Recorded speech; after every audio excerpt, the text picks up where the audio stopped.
La particularité est que Djiddah Thiaroye Kao est composé de 66 quartiers, dont 6 seulement sont réguliers, et les 60 quartiers sont dans des eaux en période d'hivernage. À partir de mon bureau, j'ai commencé à surfer, à chercher des solutions. Et je me suis tombé sur Urba ISF, aujourd'hui qu'on dit Urba Monde. C'était Urbanisme sans frontières de Suisse, notamment avec Jean-Philippe Dinde.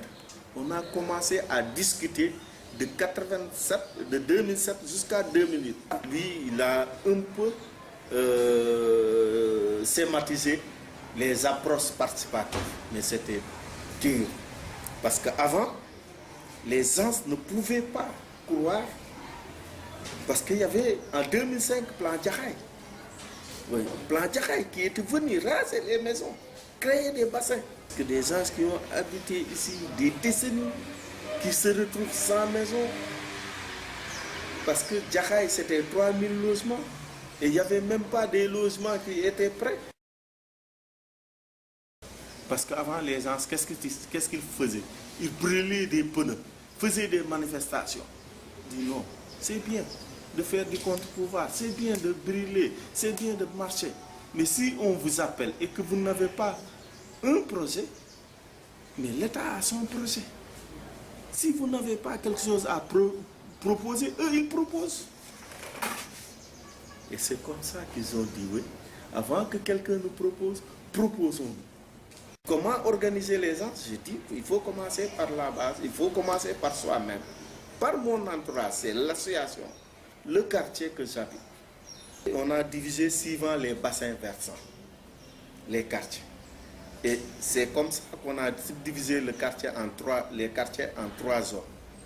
Zone A, zone B, zone C.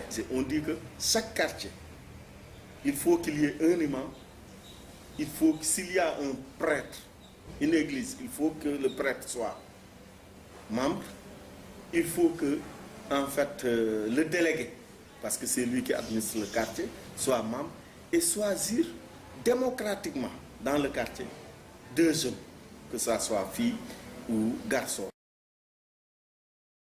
Au lieu d'aller chercher l'argent pour dire ceci, on a misé sur, en fait, les compétences locales.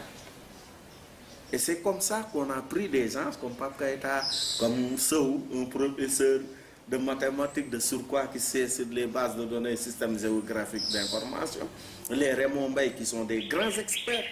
On a pris nos propres enfants qui sont instruits, qui ont certains niveaux, et ces experts-là, leur ont appris dans le temps. Il y a certaines choses, on n'a pas besoin d'argent. On n'attend pas la Banque mondiale, on n'attend pas l'État. Voilà le décret, parce qu'il faut se formaliser, respecter les lois.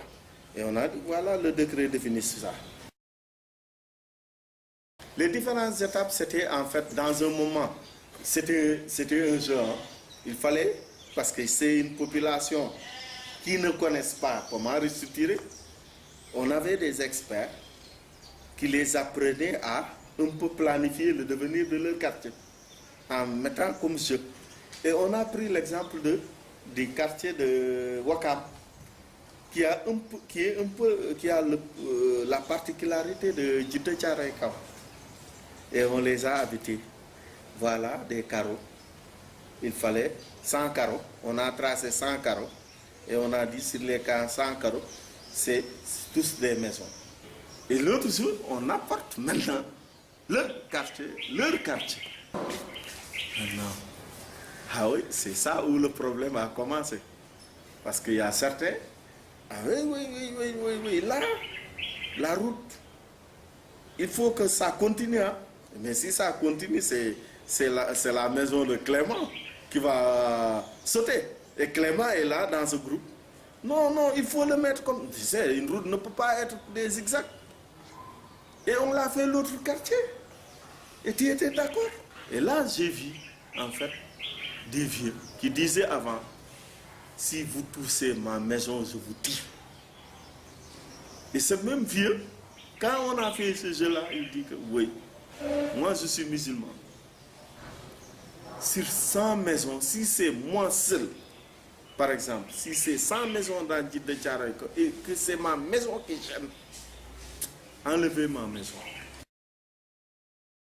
C'est la première au Sénégal. La particularité est que ce projet-là est fait pour les populations, avec les populations. Mais aujourd'hui, ce que nous voulons expérimenter, c'est avoir un bureau d'urbanisme au sein d'une commune d'arrondissement. Maintenant, sur les grands travaux, nous disons aux autres qu'il faut que l'État nous appuie. Il y a de cela 3 ans, on ne parlait même pas. Quand il parlait de la nappe, les gens disaient que non, c'est des foutaises.